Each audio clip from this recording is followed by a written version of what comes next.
Okay, so it's 3:32, so we'll start, I think. Still waiting for a few people. Welcome to ISDP. My name is Erik Isaksson. I'm Outreach Coordinator at ISDP, which means that I'm in charge of our events. That's why I'm talking to you today. Today we will listen to Dr. Ozan Serdaroglu talking about energy geopolitics in the Eastern Mediterranean. Energy geopolitics in the Eastern Mediterranean is not a topic upon which ISDP as an institute has focused a lot of attention in recent years. But we are very glad to have a wide network of associates like Ozan, who focuses on these issues on a sort of learning, ongoing basis. Ozan is an associate fellow at ISDP, associate research fellow. He has a PhD from Aix-en-Provence, in France, and has previously taught in Cyprus and where else have you taught? In Cyprus. In Cyprus, yeah. Okay. So without further ado, I think I will give the word to Ozan to give us today's lecture. Thank you. Yeah. Hopefully I'll just listen to your slide. Yes, thank you. Yeah. So I feel like this can be tough for him because I just lost my voice since 3 days because of the flu, and it just came back this morning. And at the same time, I feel myself today as a great person to come and engage myself in talking about Eastern Mediterranean geopolitics. Because we are talking about a controversial topic, a sensitive topic, and the people in the region, they are very much attached to their realities, their priorities, their facts, and it can be difficult to engage in dialogue about those facts, and it's a challenging thing to engage in a dialogue around those facts. For people who follow the region, same can be true too. Generally, people who have a connection to the region have the tendency to analyze the region in terms of sides. When you want to express your opinions publicly about the Eastern Mediterranean, it's almost like you accept to be judged about whose sides you are taking. And you may want to sound objective and neutral, but you can, without noticing, be provocative when you talk about the Eastern Mediterranean. At the same time, it's a complex region. The actor relations change periodically. There are so many elements and details that one has to take into consideration when one talks about the Eastern Mediterranean. The domestic political tensions are high, except Israel and Cyprus. Almost every regional country is marked by deep social cleavages. There is an issue of political stability. Some countries in the region have gone through regime change only within the last couple of years. And it takes a lot of time and work to analyze and understand everything happening in the Eastern Mediterranean. And yet, you may still miss a fact or misinterpret a fact. It's very easy to make mistakes. And it is a challenge to try to present this diversity in a meaningful way. At the same time, it's a good time to take this challenge because things are changing in the Eastern Mediterranean. Countries in the region engage in pursuing their mutual interests in partnerships, although they don't have the experience to engage in such partnerships. So this is a new thing happening in the Eastern Mediterranean. And this is because there has been an X factor in the Eastern Mediterranean, which is the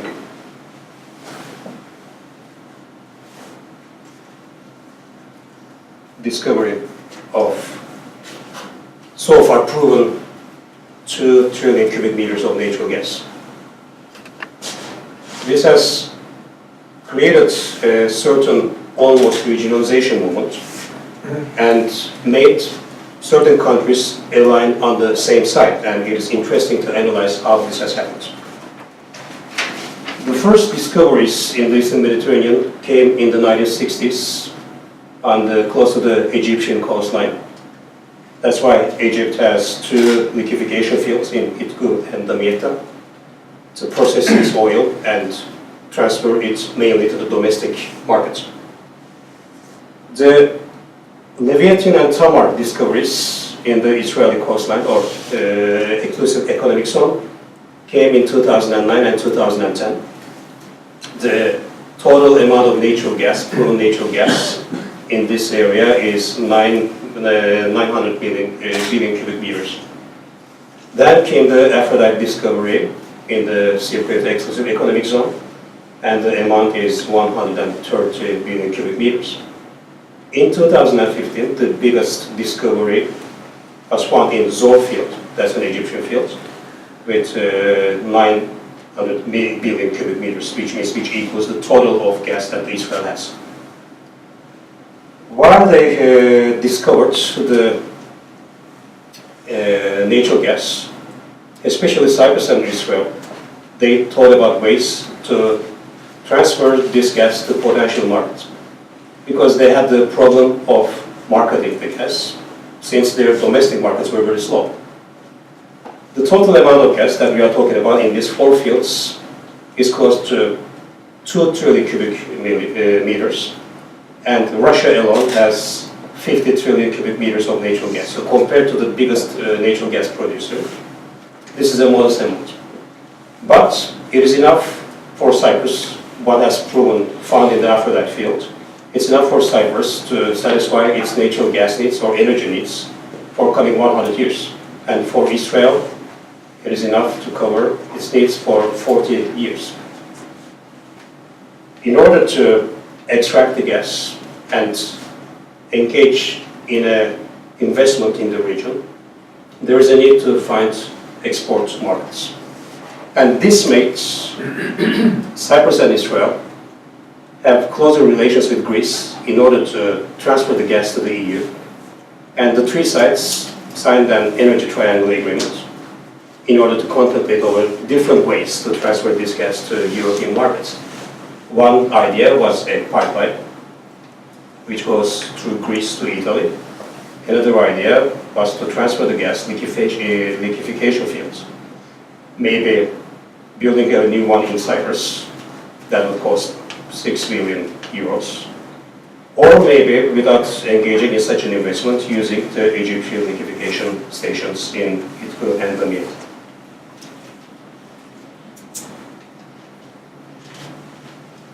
But in November 2018, that was this option, the pipeline option, became prioritized. And Israel, Cyprus, Greece, Italy, and the European Union, they signed a memorandum of understanding to build this pipeline from the eastern Mediterranean gas fields to the EU. This is just a memorandum of understanding, but it is very much prioritized by the EU. EU considers this as a project of mutual interest. The other option, using the Egyptian liquefaction fields, it's also still on the table. The engagement of Egypt in this Eastern Mediterranean energy games allowed an economy of scales in the region by increasing the production. And this made, with the Egyptian involvement, we are talking about more meaningful, substantial amount of natural gas that could be transferred to EU. The three countries could use the same infrastructure instead of engaging in different separate distinctive infrastructures. And this could be a much more cost-effective option as well. But as I said, at the moment, this pipeline from Israel to Italy is considered as the biggest priority of the energy triangle.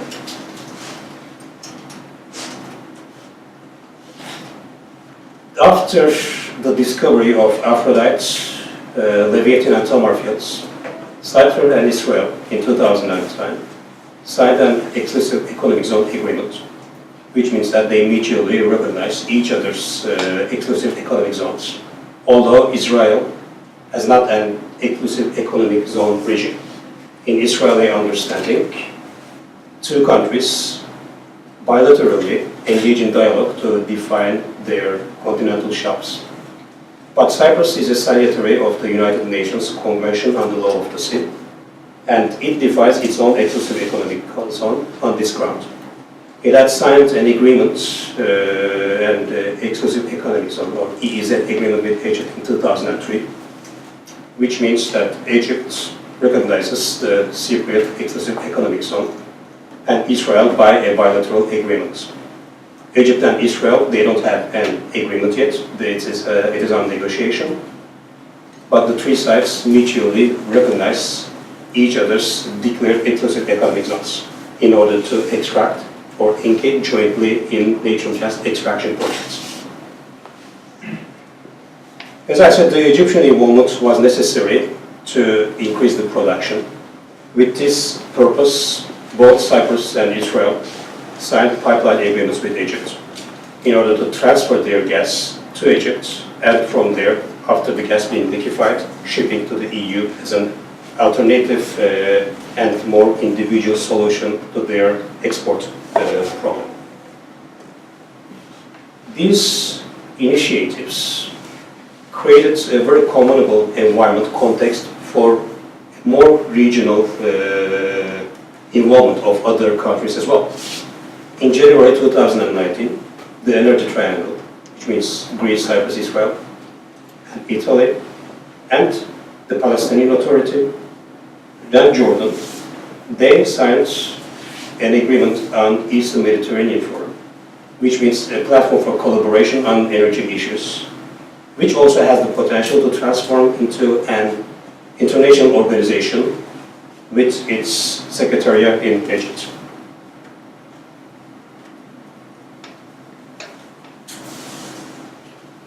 So this was a very fast change in the region. We are talking about a time span from 2009 to today, in 10 years. And as I said, the countries do not have an experience in engaging in so deep-rooted cooperations. There was something behind this too, which was a political motivation, which also pushed those three countries to each other and made an energy cooperation possible. We see that two regional countries seem excluded from these initiatives. We are talking about Syria, Lebanon, and Turkey. The case of Syria is very clear and obvious. It's very risky to engage Syria in any energy cooperation. It is a war-torn country, and it's an ally of Russia, and it wouldn't engage in any energy projects which would compete with the Russian priorities. Recently, it signed drilling agreements with Russia. This is just an agreement, no drilling activity has begun yet. The case of Lebanon is also similar to Syria. It is difficult for Lebanon as well at the moment to engage itself in such a larger regional energy cooperation. Because first of all, it is in direct conflict with Israel. The two sides have different conceptions about the definition of their exclusive economic zones.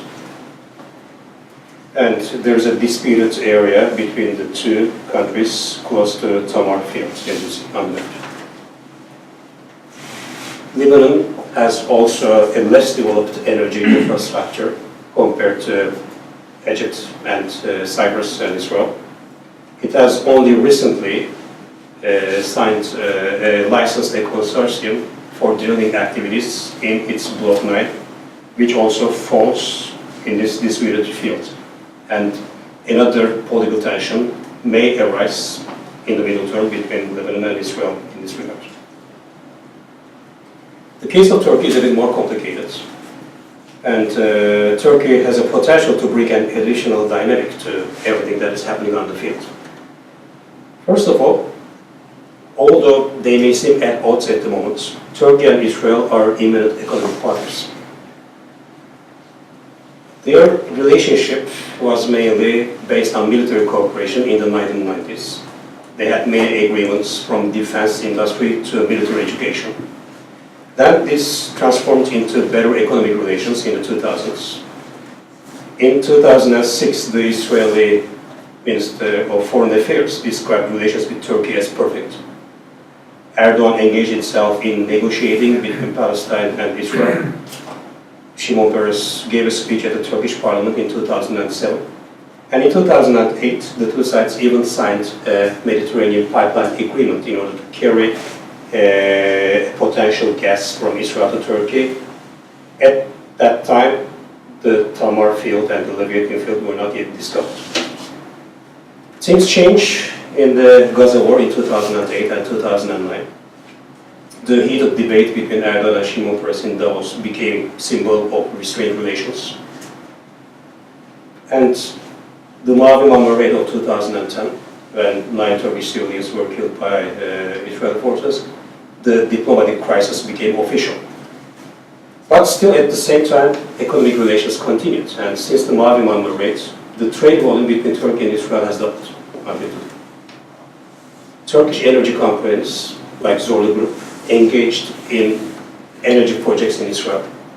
Zorlu Group even lobbied for a pipeline from Israel to Turkey, and together with another Turkish company called Turkal Group, they also offered a pipeline project to the Israeli government. In 2016, Israel and Turkey signed a reconciliation agreement, and now they try to normalize their relations. Both sides, Turkey and Israel, different than Cyprus, are Middle Eastern actors, and they are able to engage in difficult relationships, in difficult contexts, and they have this flexibility that Cyprus has not proven that it has it. The case between Turkey and Greece is generally a problem of not being able to share geography. The Greek islands close to Turkish coastline is a big problem. The orange fields here are Turkish territorial waters or continental shelf or exclusive economic zone according to the Greek conception. And for Turkey, the exclusive economic zones are divided by a midway on the Aegean Sea. Because Turkey, like Israel, did not sign the United Nations Convention on the Sea of the Law, and in its conception, islands cannot have their own continental shelves. The Greek islands, close to its coastline, are lying on Turkish continental shelf, and the definition of continental shelves should be made based on the principle of equity. That's why there is this line going through the Aegean Sea. When it comes to the Greek islands, in Turkish conception, they are enclaves in the Turkish continental shelf. This is also extended to Cyprus. Turkey also claims that islands cannot have their own exclusive economic zones or continental shelves. And in case an island enters into competition on a zone, its capacity for claiming an exclusive economic zone will be restricted in favor of the country, the mainland, the continental country, which in this case is Turkey. Like in the case with Greece, Turkey suggests that on the western part of Cyprus, the Turkish extended exclusive economic zone claim, the line between Turkish area is determined or will be determined by an agreement with Egypt, because it is the country, the other continental country on the other coastline. Turkey also suggests that the self-declared or unilaterally declared Turkish Republic of North Cyprus has also its own exclusive economic zones, which is this field. Of course, these are not recognized by the Cypriot Greek administration.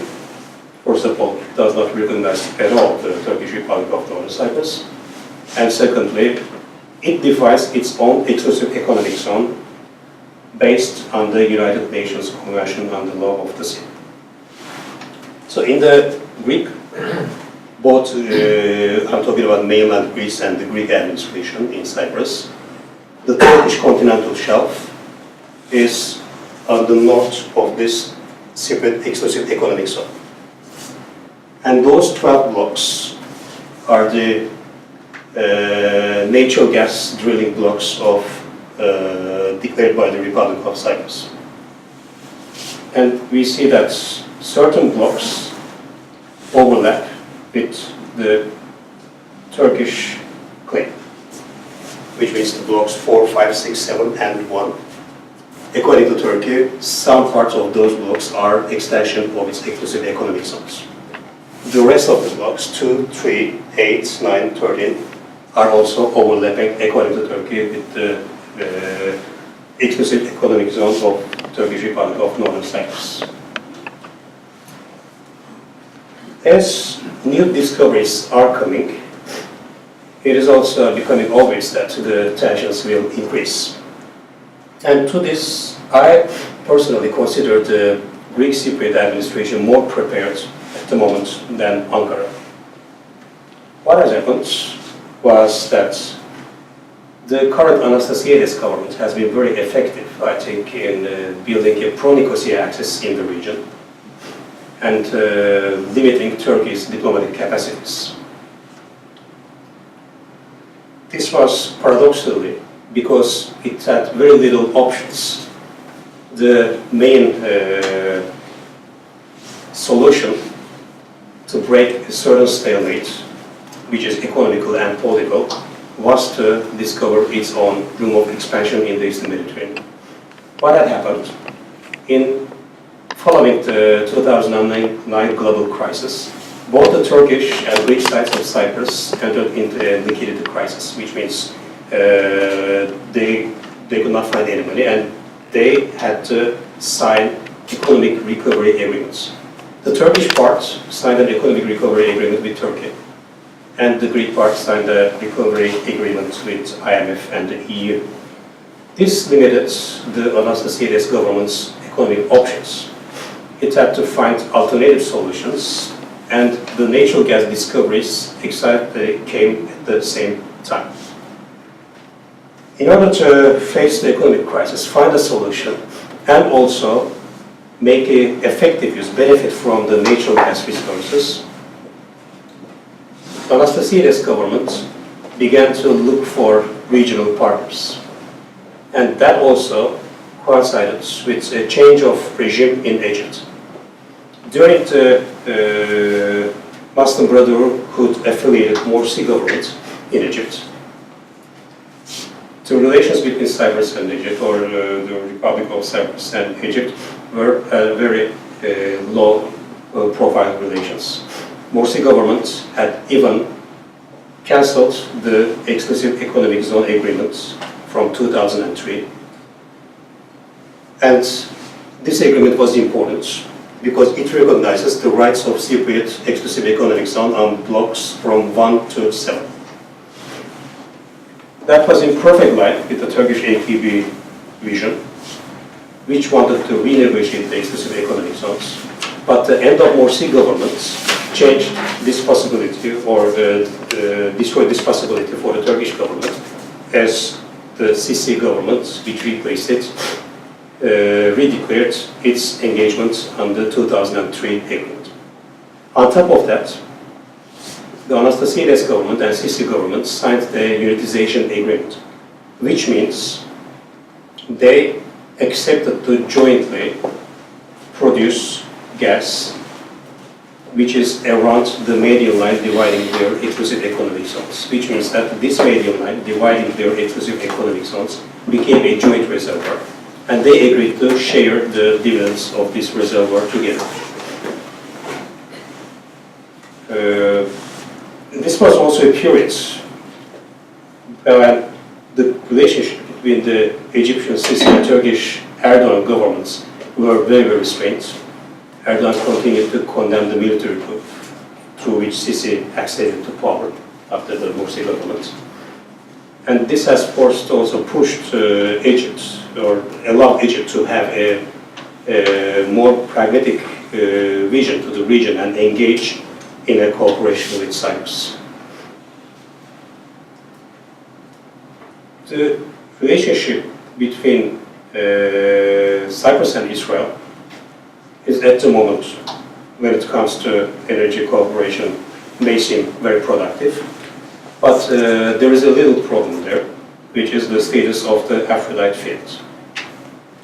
As you see, it is very close to the Israeli exclusive economic zone, and Israel suggests that more than 1% of it falls in its own exclusive economic zone, and the two sides are at the moment negotiating the status of the Aphrodite field. They will sign, similarly, Cyprus did with Egypt, a unitization agreement as well. But before they have to accept how they will share the reservoir in the Eastern Mediterranean.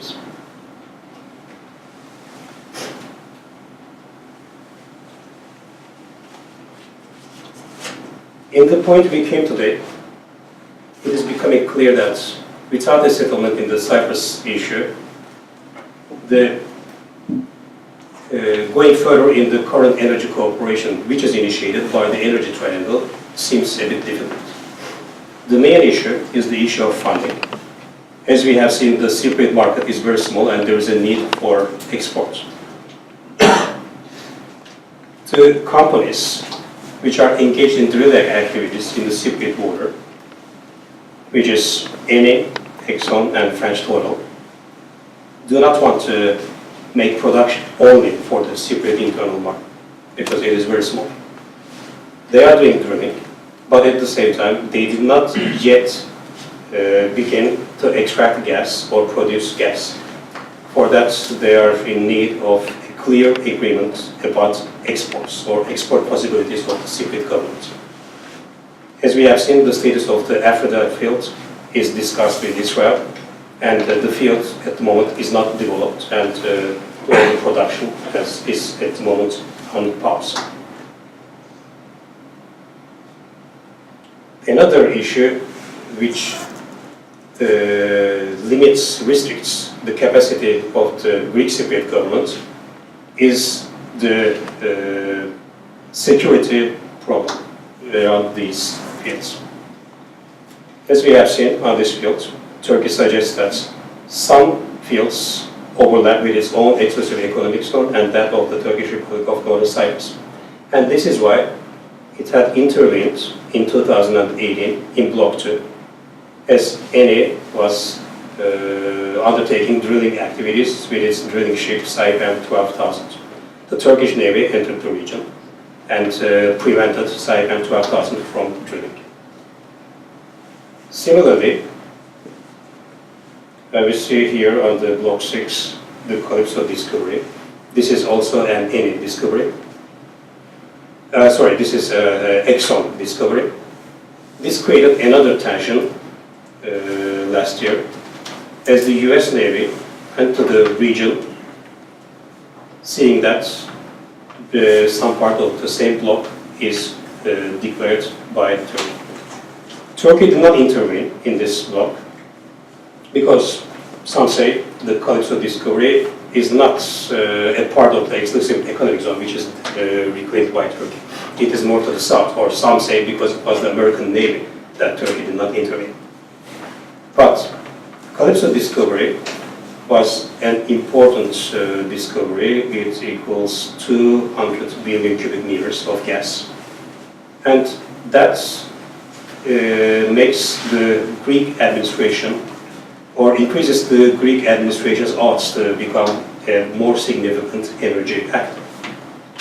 Similarly, right now the discoveries are going on in the Block 10, and it is expected that same amount of discovery as in the Calypso field will also be found in Block 10.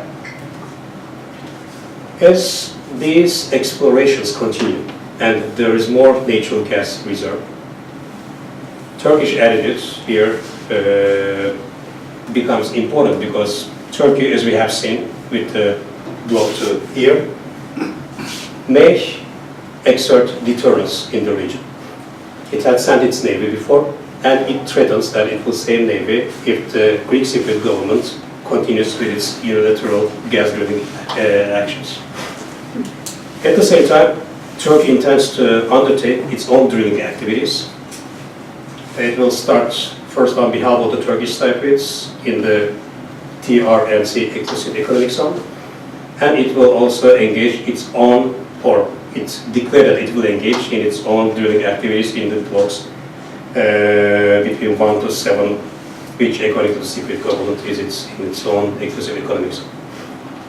So the relations, everything happening in this around Cyprus is likely to be very tense and has the capacity, potential to generate a bit more conflict and tension. I think that in this regards, the reaction of Israel will be determined. Why is that? Because such security risks do not create a suitable business environment in the Eastern Mediterranean. And this is why Israel, at the moment, while engages itself in an Eastern Mediterranean gas pipeline, contemplates still over other alternatives. Alternative one is to create a pipeline or build a pipeline to Turkey, and this was officially declared by the Israel Minister of Foreign Affairs in 2017. He had said that Israel wanted to sell some of its gas to Turkey and at the same time consider transferring the gas to the Balkans through the Turkish route. What is this route? It is the Trans-Anatolian Natural Gas Pipeline. This is part of the southern corridor of the EU, and its objective is to carry gas from Azerbaijan and potentially from Iran towards the EU. For Israel, this is an alternative which the Israel considers. But opening up itself to Israel, to Turkey for Israel depends on certain conditions. In case there will be a pipeline to Turkey that will go through the Cypriot exclusive economic zone, and of course the Anastasiades government at the moment would not give its support to such a, would not agree with such a pipeline at the moment. It will expect certain gestures from Turkey, and it had declared that the number one gesture is including the Greek administration in customs union with Turkey. Another gesture would be, of course, having a more friendlier posture in the Cyprus peace talks by Turkey. For Israel, the settlement of the Cyprus issue becomes important, and this is also valid for its ally Washington. For Washington, stability of the Eastern Mediterranean is a priority, and it can come either ways. It can come through an Eastern Mediterranean gas pipeline, where Turkey will be excluded, or it can come through a settlement of the Cypriot issue and opening a new perspective between Israel and Turkey to stabilize relations, where the United States can extend its own military and political capacity is a condition for Israel.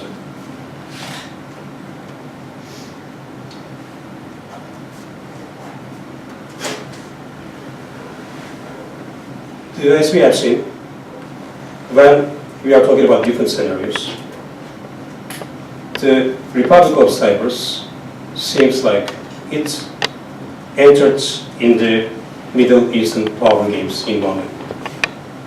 It had the capacity to induce its partners to adopt its posture. It had engaged itself in better relations with Egypt and Israel. And these relations are now having the potential to have a direct effect on the island's future. Here there are certain setbacks. The first one is that the relationship with Egypt, how stable could that be? Egypt is politically unstable, has economic problems, and whether it is a reliable actor or not, it's still not clear. When it comes to Israel, it is not a country which would engage itself in impulsive partnerships. Israel considers not only one condition, but many regional conditions at the same time. And it is still, as we have seen, considering other alternatives, options to the Egyptian and Cypriot routes with its own natural gas. It has this tradition to engage itself in different relationship with problematic actors, and in this sense, the Republic of Cyprus has less experience. The relations between Israel and Turkey, for example, are a bit more deep-rooted. They had built a tradition to follow each other and build new strategies according to each other's positions. When it comes to relations between Cyprus and Israel, they are much fresher and they are yet to be matured. In this sense, I would like to express my optimism, and I will end it here. The Eastern Mediterranean energy cooperation will create a certain physical interdependence between neighboring countries. This will be a good ground for political cooperation. But no country should be voluntarily excluded, because a more stable, a more predictable energy cooperation in the Eastern Mediterranean would prompt more investment, would create bigger motivation by all involved actors, and would bring a certain approval of ongoing energy projects. As it looks now, when we are having this huge funding problem, the main funding will come from method of project finance, which means that all these energy projects will generate their own resources. And for that, they will have to be, there is a need for stability, as they will only be able to finance themselves in long term. The Eastern Mediterranean gas pipeline, for example, will fund itself in 25 years. And at the moment, as it is now, it is very unlikely that any resource holder, financial resource holder, will engage in such a long-term investment. And this is where there is a need for more dialogue in the region. Thank you.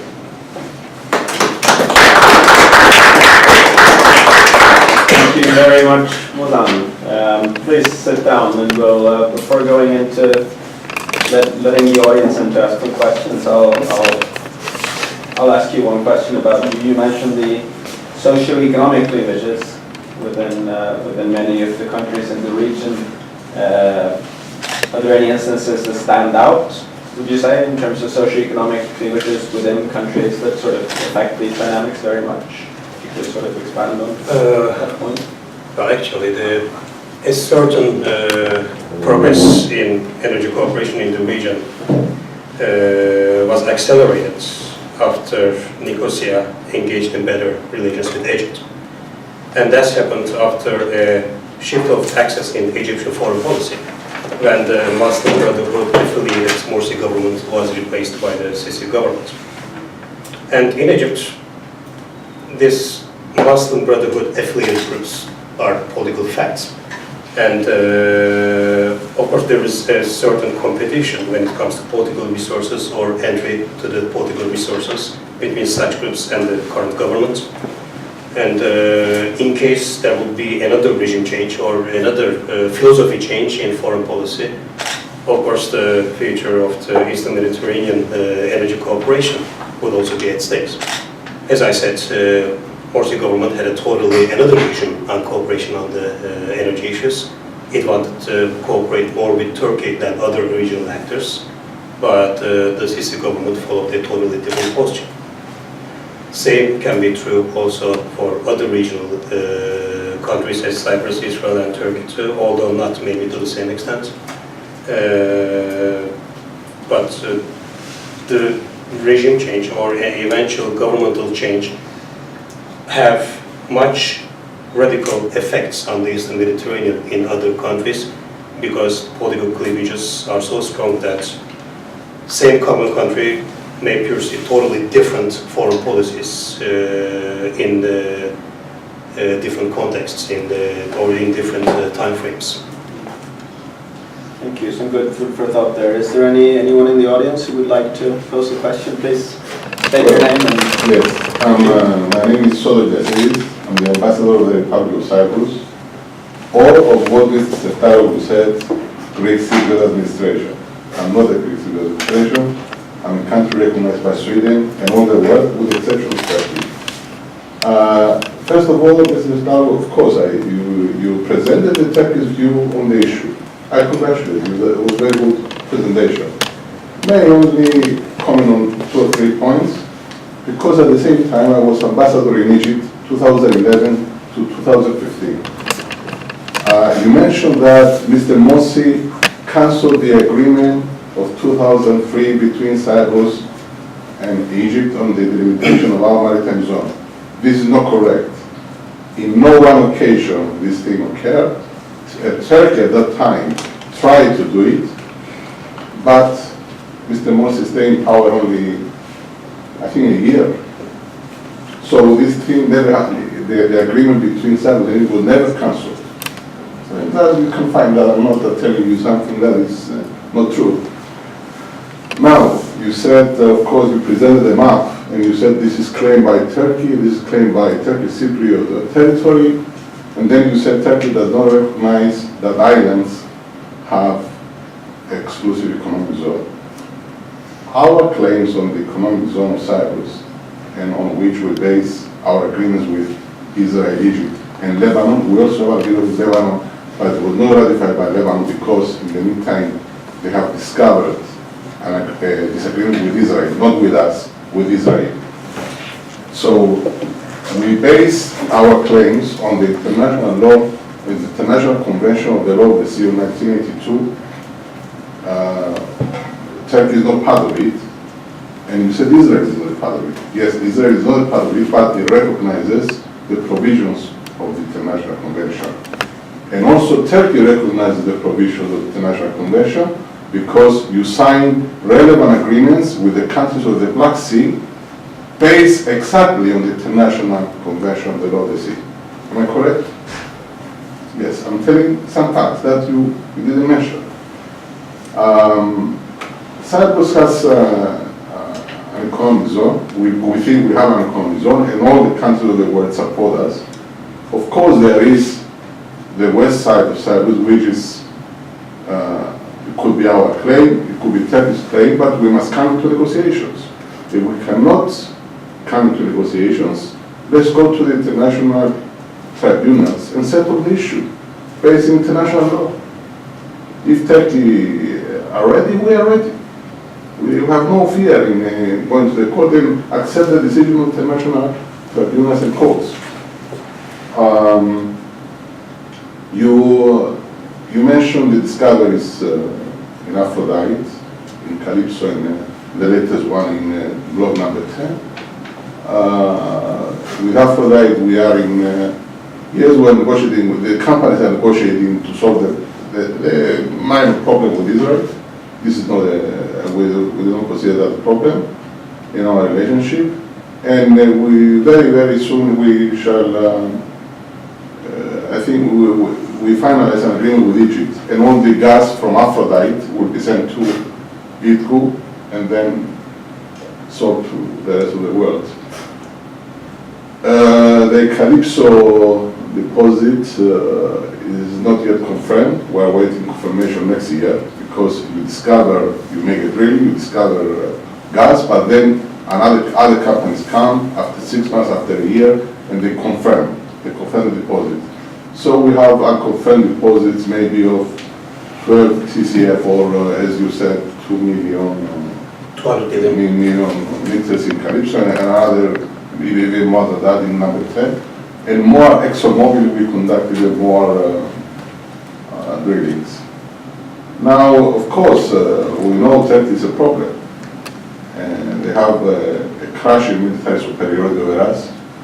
There's no way that we can face Turkey entirely, but we base our claims in international law, nothing else than that.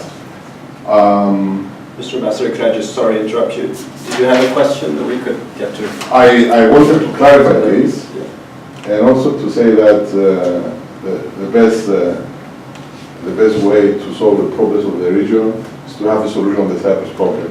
If we have that, I'm sure there will be, we'll find a way with Turkey to solve the remaining issues.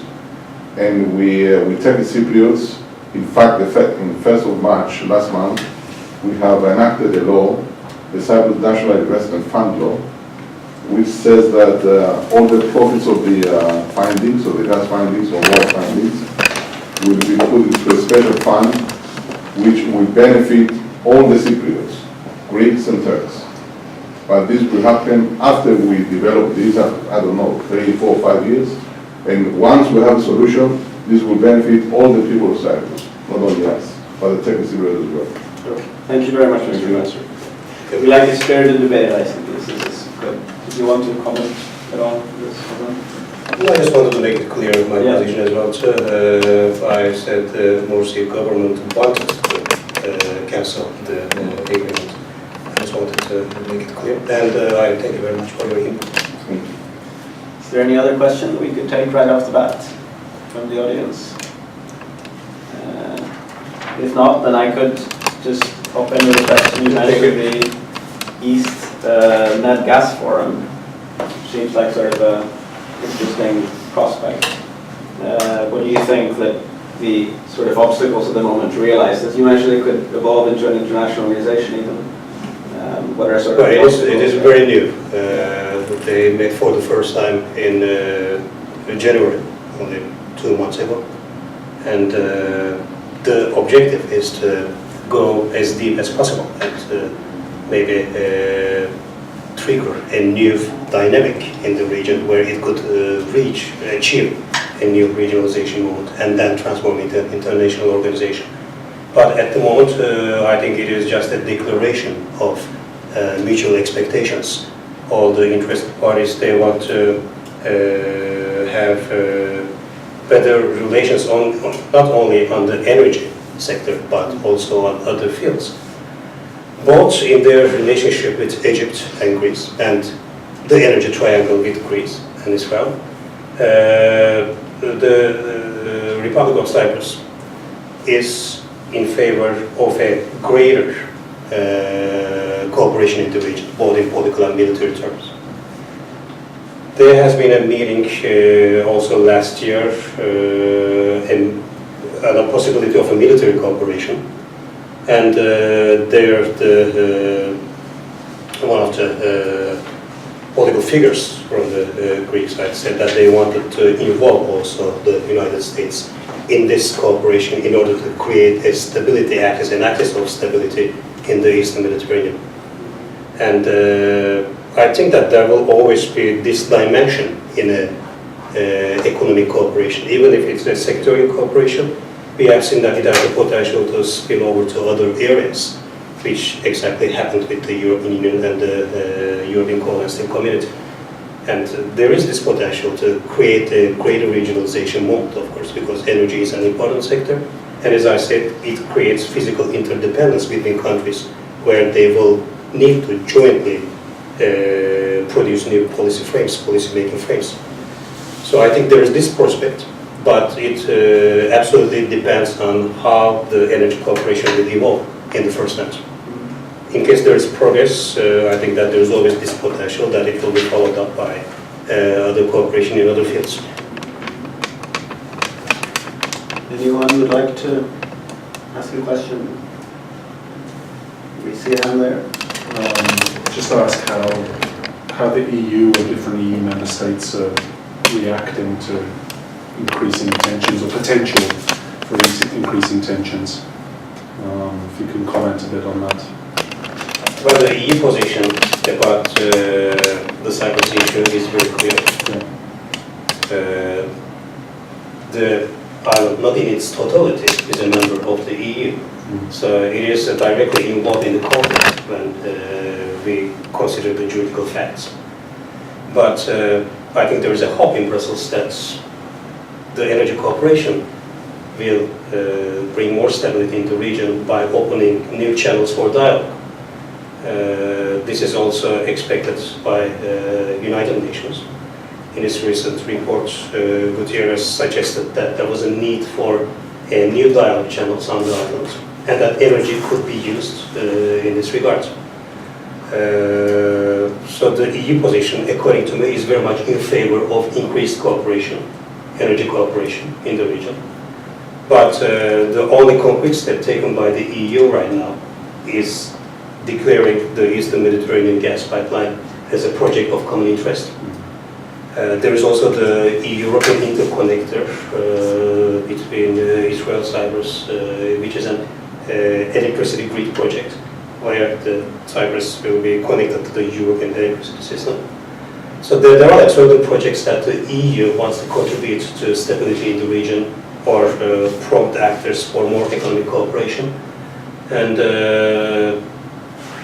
instead of involving itself directly in the conflict, I think EU follows very closely what is happening and wants to make its own contribution through the Anastasiades government.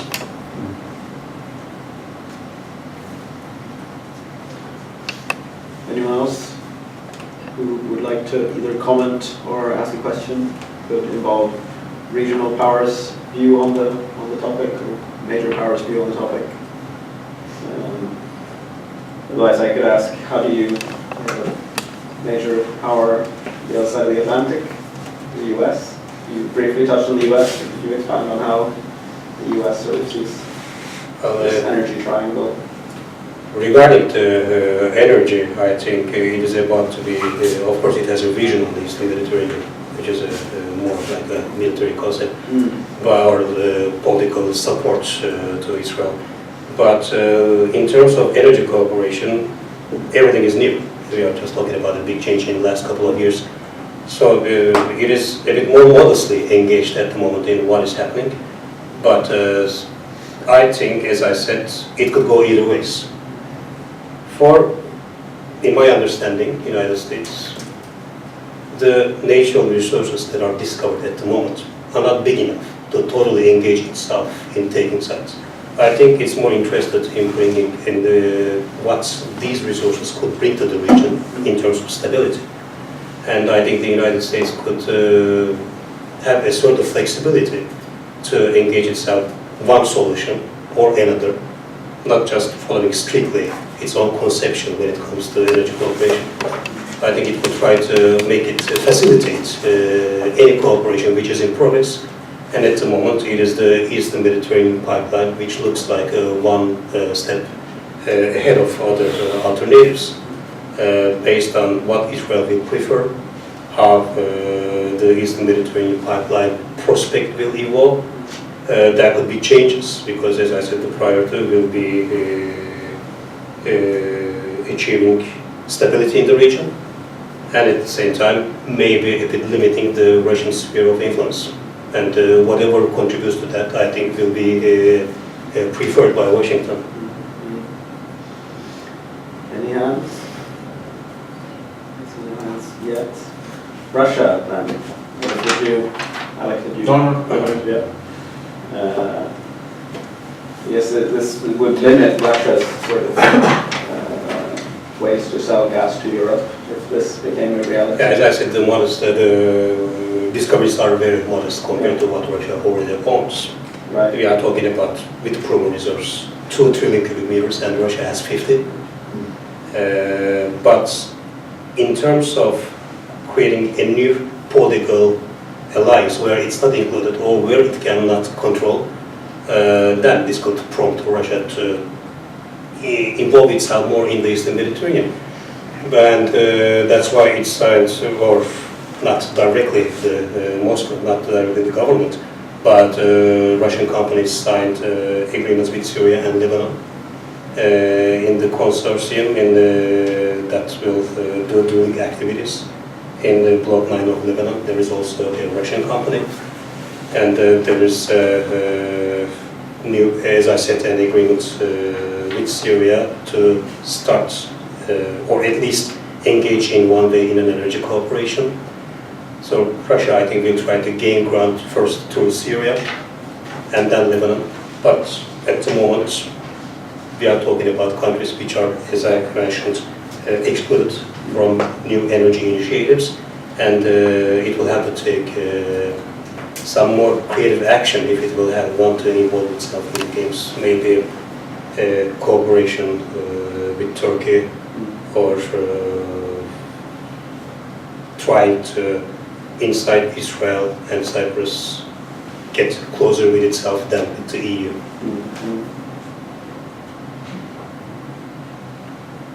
Any comments? Questions? So Turkey, if say the Muslim Brotherhood had remained in power in Egypt, do you think that the situation with Turkey being sort of sidelined would have been different in any way in the energy sort of We cannot. Would the situation, I think, would be completely different? Well, we cannot guarantee that. As I said, there was an indication that the Morsi government could, or that Turkey, Ankara could induce a certain, would have a certain inducement capacity over Cairo. But at the same time, we are talking about a flexible and pragmatic actor. Turkey is a flexible and pragmatic actor. And it would, I mean, it is a bit difficult to guess right now how it will evolve, but I do not think that it would very overtly just engage itself in the Morsi government, and that the relations will be perfect. There will be other dynamics, of course, intervening, but we have the indication that Turkey would have a certain capacity of inducement on Cairo in that case. It is a good exercise to think what would have happened then. But as I said, the social cleavages are so deep that maybe there would be a bigger internal conflict in Egypt, and we would talk about another government than the Sisi government. So there is no guarantee that if Morsi stayed in power, then Turkey would have a more say on the energy game. Sort of thinking a bit broadly, would you say that relations between the countries in this energy triangle, have they developed in a very positive direction at large because of this cooperation? Have they, on different levels, have they become much better than they were in the past, if you compare? Well, it has definitely played a role. Has it been big? Cyprus and Israel did not have so multifaceted, multidimensional relations before the energy discoveries. Same true between Egypt and Israel. Of course, this has created a new ground for political cooperation, political dialogue. At the same time, they were a bit compelled to cooperate against, I think, the Turkish factor, which they have seen as a threat, or that they will not have a certain diplomatic opening to that direction, and that they were compelled to each other too. When these dialogues were accelerated, all three countries were at odds with Ankara. And of course, in order to face the lack of diplomatic opening towards Turkey, they wanted to create other openings, and they have found each other in the same need, having the same needs. So we still have a little bit of time. If anyone wants to ask a question or make a comment, then feel free. Otherwise, I think we will close here, and I thank the audience for coming. I would just like to thank Ozan, of course, for giving us this presentation today. I'd just like to make an advertisement for a forum that we have next week at the Museum for Mediterranean and Near East Antiquities, with a former cabinet minister of Pakistan, Ms. Mardi Memon, who will talk about the China-Pakistan economic corridor and its effects on Pakistan. So you're very welcome to join that one as well in the afternoon on Wednesday next week. I'd like to give a hand to Ozan. Thank you so much for coming.